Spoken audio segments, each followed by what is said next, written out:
Hacia las 3 de la tarde del 2 de enero de 1959, en jeeps, camiones y rastras salen de Santa Clara unos 400 hombres. El Che viaja en un Chevrolet color aceituna decomisado, con Aleida y su escolta, no muy convencido de las habilidades de sus guajiros para moverse en las ciudades. El Che transmite verbalmente una risueña amenaza. El que atropelle a alguien o choque, lo fusilo.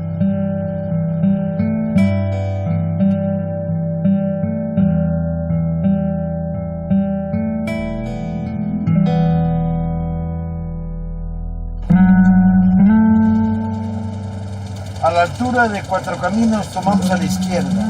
Pasamos por Managua, Santiago de las Vegas, Rancho Boyeros y en la Ciudad Deportiva hacia la derecha por toda la Vía Blanca. La avenida Gancedo, la avenida La Motorizada, la avenida del Puerto hasta el túnel. Avanzada la noche, el Che contempla por primera vez La Habana, la capital de la República, una ciudad que le han contado centenares de veces, pero que nunca ha visto. Con 3 coches se adelanta por el camino de Boyeros, para llegar así directamente al campamento de la cabaña. En la puerta de la fortaleza, el Che no duda y entra caminando directamente, sin vacilaciones, tal como ha hecho Camilo unas horas antes en Colombia. Lo recibe un militar, Varela, que inmediatamente le entrega el mando. Se preguntará, ¿así es la victoria?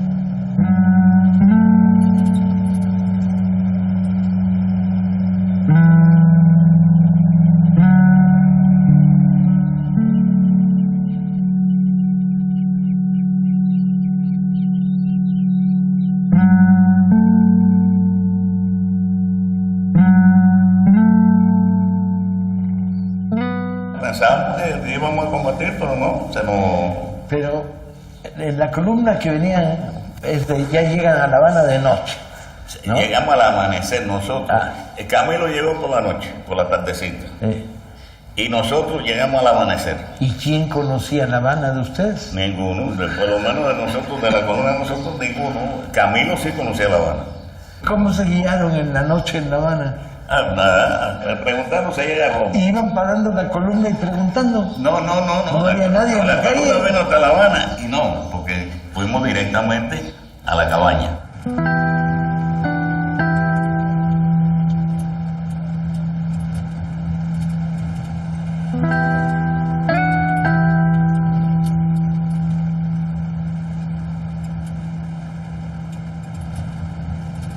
En las primeras horas del 3 de enero, el Che hace reunir a los 3.000 soldados batistianos que se encuentran en la fortaleza. Se despacha un discurso conciliador.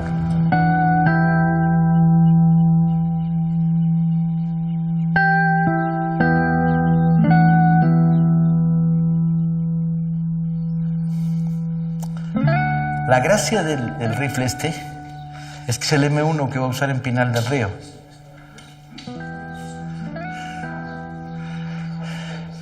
Cuando empieza a prepararse para la Operación Bolivia.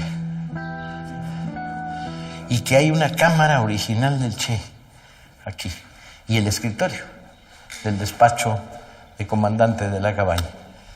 En ese escritorio es donde firma como auditor de guerra los juicios militares que se van a celebrar en la cabaña.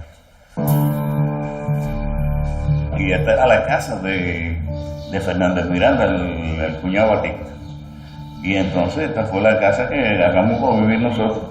Pero aquí vivíamos solamente Fernández Mel, el Che y ustedes cuatro, los 4 escoltas. La guarnición era de afuera. Y comíamos con él, desayunábamos, almorzábamos, comíamos. ¿Se cocinaba aquí? ¿Y el Che cocinaba a veces? No. ¿Quién cocinaba? Un guardia. Sí. De Batista. Que sabía cocinar. Que sabía cocinar. Y no había miedo de que envenenara. No. Y el Che andaba por aquí en la noche, como siempre, que no dormía. No, él lo que trabajaba de noche. No, él trabajaba de noche y dormía hasta las 10 de la mañana. Él siempre dormía algo. ¿Trabajaba de noche en el despacho de la entrada? No, lo mismo aquí en la casa que en el despacho, que en cualquier lugar. ¿Y ya se hizo aquí su primera bibliotequita? ¿Juntó libros? Sí, aquí había... sí, empezó a tener libros y a pedir libros y esas cosas. Este es el baño. El de Aleida y el de Chico. cada uno tenía su cuarto, porque cuando aquellos ellos no estaban casados ni nada de eso, pues.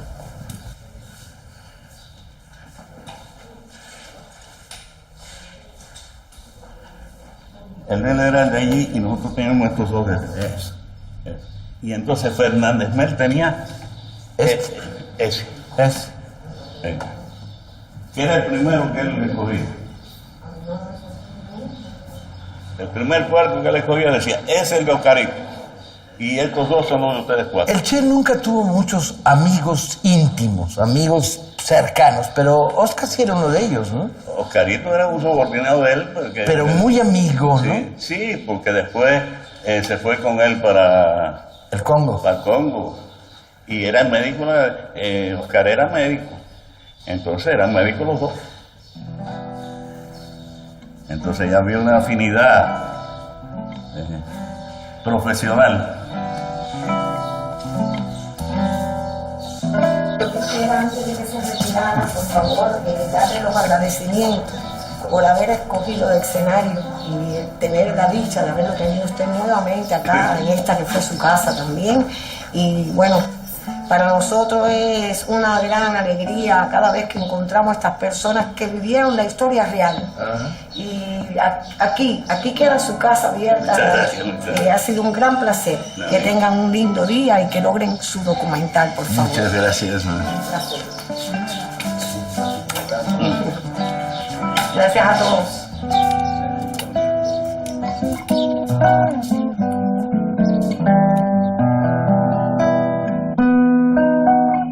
En estos primeros 3 días de revolución, 800 exilados retornan en aviones desde todos los puntos de América.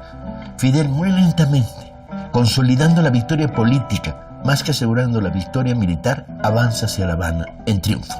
La noticia de un nuevo gobierno, comunicada primero por Radio Rebelde, ya está en los diarios. Hacia las 4 de la tarde del 4 de enero, entra la columna del directorio en La Habana y para mostrar que tienen un espacio en el proceso revolucionario ocupan el Palacio Nacional.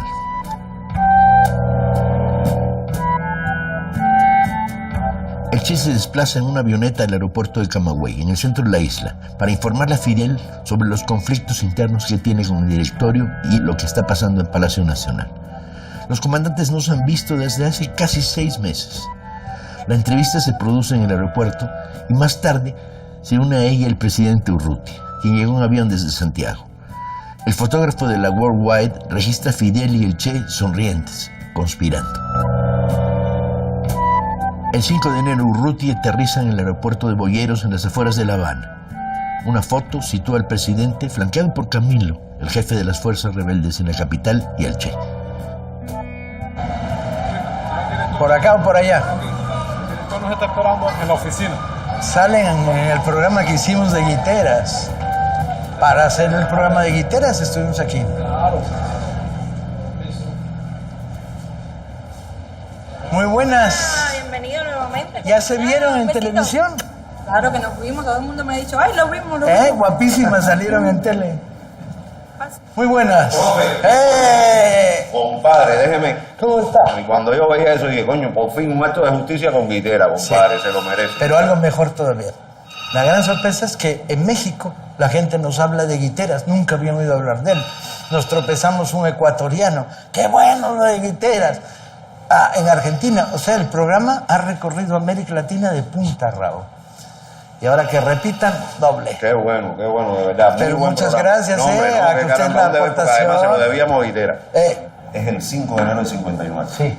Che había entrado a La Habana, había Estaba en la llegado cabaña. en la noche madrugada del 2 para el 3 de enero y el 5 está cumpliendo aquí una misión de Fidel.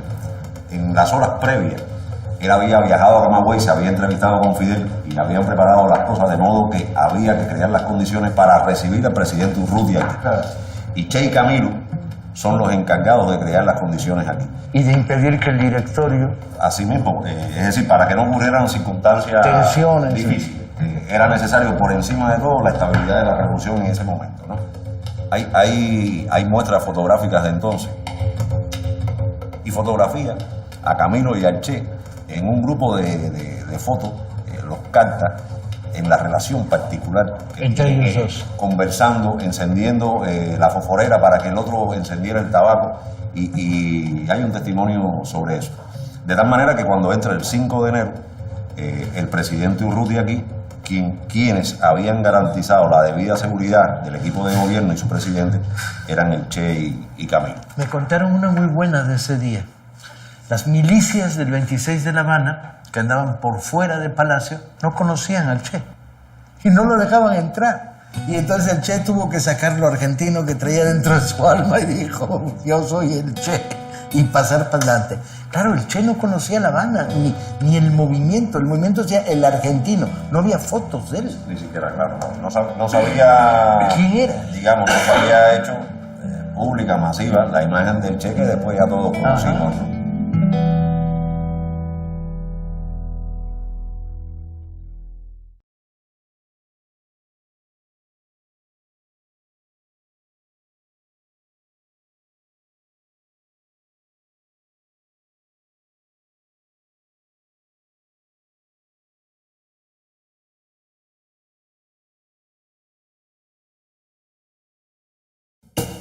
El 8 de enero, desde la fortaleza de la Cabaña, el Che escucha el clamor popular que está produciendo la entrada de la columna de Fidel.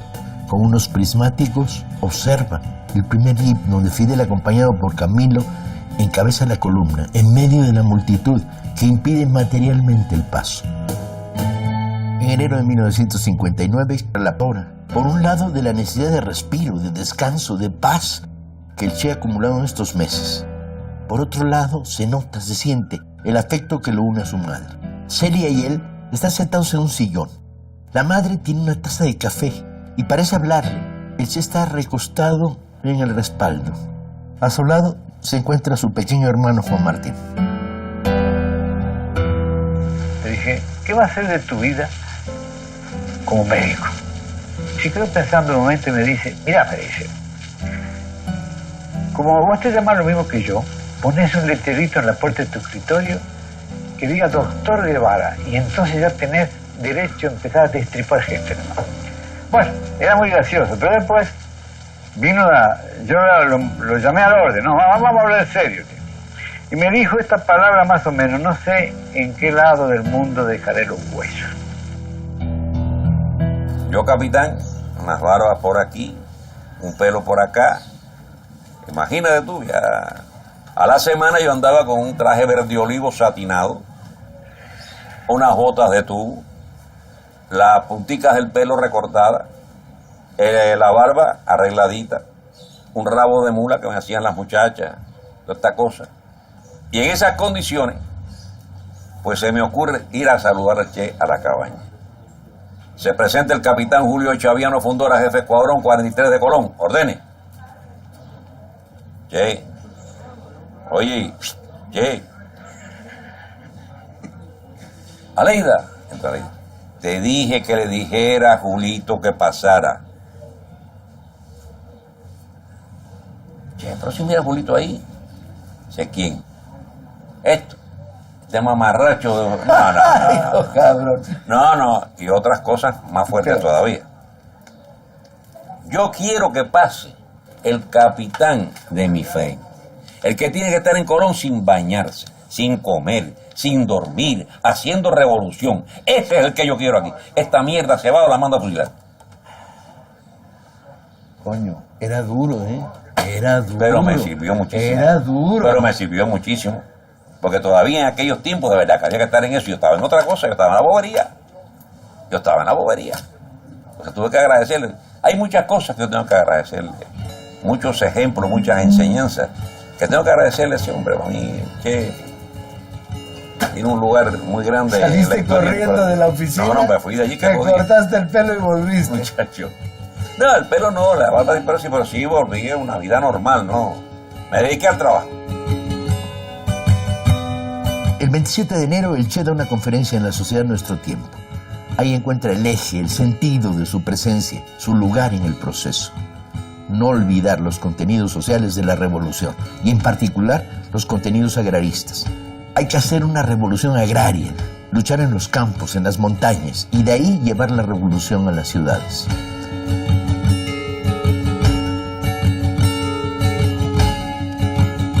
En esos días se sucederá la toma de tierras en la provincia de Las Villas. Reaccionando a las invasiones de los latifundios, el presidente Urrutia les pide a Camilo Cienfuegos, responsable de las Fuerzas Armadas en La Habana, y al Che que detengan la revuelta agraria espontánea. El Che se levanta y dice: los hombres de la columna 8 no destierran a los humildes, y se retira. Camilo también hizo y dijo lo mismo sobre su columna. Urrutia preguntó irónicamente: ¿yo no soy el presidente? Y el Che desde la puerta le respondió: sí, usted es el presidente, pero no para desalojar campesinos. ¿Tú volaste con el Che? Yo estaba aprendiendo junto con él a piloto. ¿Y el Che se lo tomaba en serio porque lo estudió para pilotear? No, él aprendió, pero él tenía un piloto. Eliseo. Eliseo de la Campa. Ajá. Y entonces él aprendió con Eliseo. Y volaba. Y cuando voló solo, yo volé con él. ¿No estabas muy seguro de que aquello era seguro? No, yo no lo podía dejar solo. No quería, pero yo sí, vamos. Y entonces da la casualidad que cuando aterrizamos, Raúl me ve y dice: tú estás loco, en primer vuelo volar con eso. ¿Y aterrizaron acá? Sí, aterrizamos ahí. Y un día iba un carro, porque eso era una calle, ahí. Iba un carro y se elevó y se tiró de lado allá. Y paramos en el mismo bordecito del container, así, ¿no? Ahí. La relación con el Che de este edificio es particular. Aquí el Che es ciudadano cubano por nacimiento, en febrero del 59. El decreto del gobierno revolucionario dijo que fuera declarado ciudadano cubano por nacimiento todo aquel que hubiera peleado más de 2 años en la Guerra de Liberación y hubiera obtenido el grado de comandante. Entonces es luego... ¿Y aquí lo recibe? Aquí. La emoción del Che. Estaba profundamente conmovido. Y habla de que fue un breve discurso, pero con una emoción muy, muy grande. El Che era poco dado a externar sus emociones, ¿no?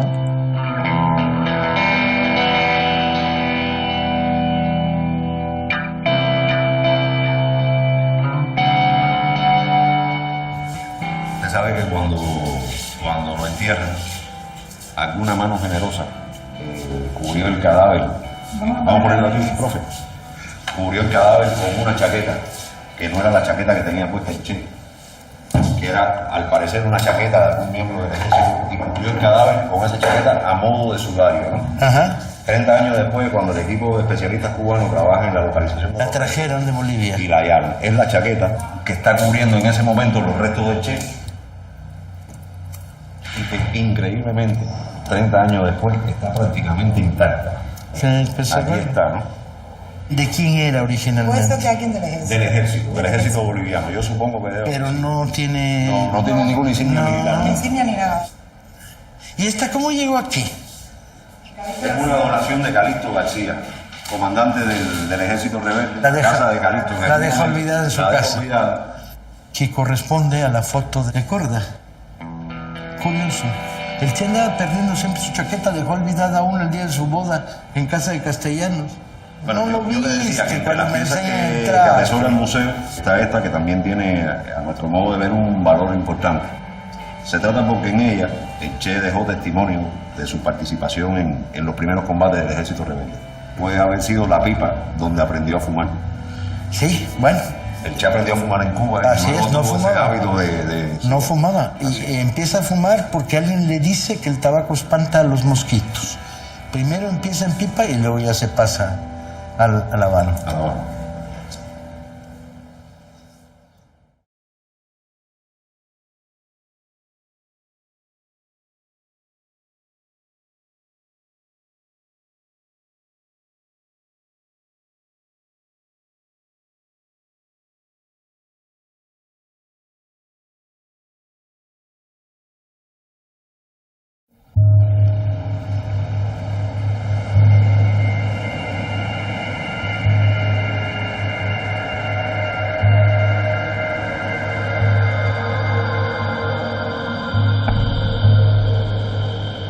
Con el Che en la cabaña se va a producir uno de los fenómenos que van a volverse parte de la espiral de confrontación y tensiones entre la naciente revolución cubana y los Estados Unidos.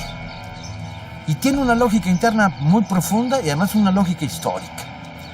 Aquí se constituyen los tribunales revolucionarios 1 y 2 con la misión de juzgar a los criminales de guerra.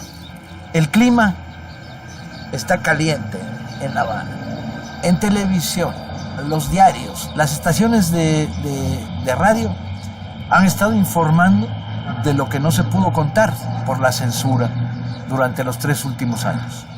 Torturas, muchachos arrojados a la calle con los testículos cortados, a estaciones de policía donde aparecen tenazas ensangrentadas, cuchillos, tijeras, tiros en la nuca y gente tirada a mitad de la calle, campesinos fusilados. Y hay un clima generalizado que pide paredón para los torturadores. Pero además hay un antecedente histórico muy importante, que es la revolución del 33 se hizo justicia a sí misma. Y hubo cacerías en las calles, fusilamientos, captura de chivatos y torturadores y a tiro en la nuca. Y como siempre en estos fenómenos de odio popular se producen elementos de injusticia. Sabiamente yo diría, Fidel dice, vámonos a pasar por tribunales todo esto. Y es La Cabaña el centro de estos tribunales. Al Che lo nombran auditor de guerra, quiere decir que no participa en los juicios, sino solamente revisa que hayan tenido corrección en cuanto a la presencia de la defensa, los declarantes. Al paso de los años, hay una campaña brutal diciendo que el Che es el carnicero de La Cabaña. En realidad no se celebraron tantos juicios, en realidad fueron 9. Lo que se quiere decir que él es el autor de todos los fusilamientos de La Cabaña es una mentira. Pero además él nunca participó ni en los tribunales. Participaba en los tribunales de apelación de 9 casos. Y él le salvó la vida a uno. O sea que eso que se dice, yo lo que digo es porque estuvo el asesino de La Cabaña. Injusto. Lo revisé ahora. Injusto totalmente. Revisé todas las acusaciones. Ajá, y como bien dices tú, él nunca ni participó en los tribunales, él era tribunal de apelación. Barón Mirón dio un prisionero, un soldado cogimos en la mina de Boicito, prisionero. Y entonces nos lo llevamos para allá arriba con la guerrilla. Lo cogimos prisionero en el mes de agosto, finales de agosto del 57. Nos lo llevamos, lo tuvimos, no teníamos cárcel y nos conoció todas las bases guerrilleras. El Hombrito, Conrado, Escudero, todo lo supo. Entonces la gente decía, es un peligro ese hombre, soltarlo. El Che lo soltó. En cuanto llegó, se presentó a su jefe. Dijo, yo soy el soldado tal que fui capturado por los rebeldes el día tal.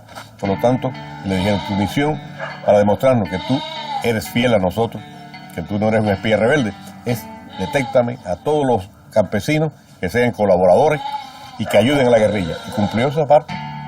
Mataron como 20 y pico, 30 gente por culpa de él. Como premio, él pidió que lo trasladaran a La Habana y lo pusieran en las perseguidoras, en la motorizada. Y lo premiaron, creo que lo hicieron en Cabo y lo hicieron policía. Y nos encontramos en el año 59, en enero del 59, nos encontramos aquí y se hizo un juicio, porque nos había traicionado la fe que habíamos depositado en él. Nos mintió, además, que causó la muerte de un grupo grande de campesinos. Mataron mucho, Mataron mucho. En ese corral estaba un lugar que era un punto de control del ejército. Y todo el que llegaba y él estaba siempre metido en un lugar mirando y decía, este no tiene problema. Ese colabora con el ejército, con los rebeldes. Este le vende comida a los rebeldes. Este ha cargado arrias de mulo para los rebeldes. Todo el que tenía alguna colaboración con nosotros, lo mataron. Entonces, en el Corojal, los mataban y los enterraban. Me enseñaron un cementerio, unas fosas largas. Después se abrieron. Hay una tarja ahí todavía. ¿Y lo fusilaron? Lo fusilaron. Las cifras, además, son verdaderamente notables. Cuando en realidad no llega a 300 los fusilados en esos días en La Cabaña, las cifras que ofrecen son desatadas. Lo mismo te dicen que fueron 1897. Luis Ortega, que Félix Rodríguez, el agente de la CIA que participará luego en la operación de captura del Che, te habla de varios miles. El New York Times de una manera más moderada y en su momento habla de 364. Los juicios ahí están, puedes revisarlos. Y en ellos es sobrecogedor, porque en cada tribunal aparecen las familias de las víctimas, los testigos, diciendo este tipo asesinó a mi hermano a golpes y apaleamiento, lo metieron dentro de un saco y luego lo estuvieron pateando el saco durante 5 horas. Yo diría que frente a la tortura y al abuso sangriento, sanguinoliento, los 3 últimos años de la dictadura batistiana, era obligado esta justicia. Llegó a decirse incluso que el Che, por parte de estos autores, que el Che iba y remataba a punta de pistola el tiro de gracia y daba el tiro de gracia, lo cual es absolutamente falso. La imagen de un Che sádico producida a partir de esto ha inundado la red y forma parte de una de las múltiples polémicas. Pero había que pedir a todos estos calumniadores, no que dejen de ser reaccionarios, sino que dejen de ser mentirosos, coño.